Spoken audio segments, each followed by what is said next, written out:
Nature is full of wonderful things, many of which we can use and adapt to our models. As modelers, we're always looking for substitute materials to model things like trees, roads, and rivers, to name a few.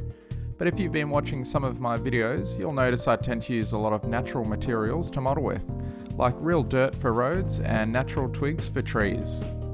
Making a textured ground cover is no exception.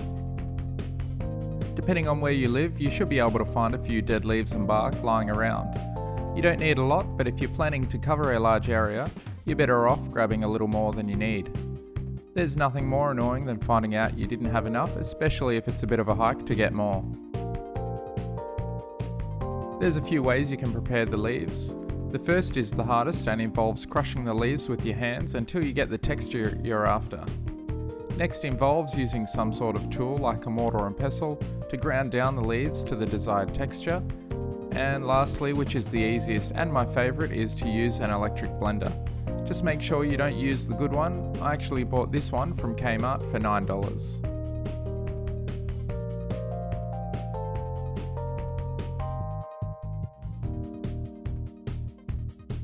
Depending on what scale you're building with, you can sift this stuff down to get different grades. The larger stuff I generally get rid of or put it back through the blender.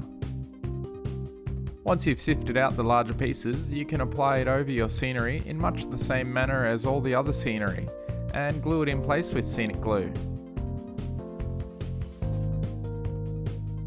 Sometimes this material can dry with a slight shine depending on the types of leaves you gathered, but to correct this, simply dust over some pastels or chalk to remove the shine. Don't forget to check out bouldercreekrailroad.com for more info, articles and tutorials. I'm running a few different interactive pages over there, and you can help decide on future tutorials I do. You can also submit one of your photos for inclusion in Photo of the Month, and also suggest great modelers that can be included in the Modelers Spotlight page. Cheers and thanks for watching.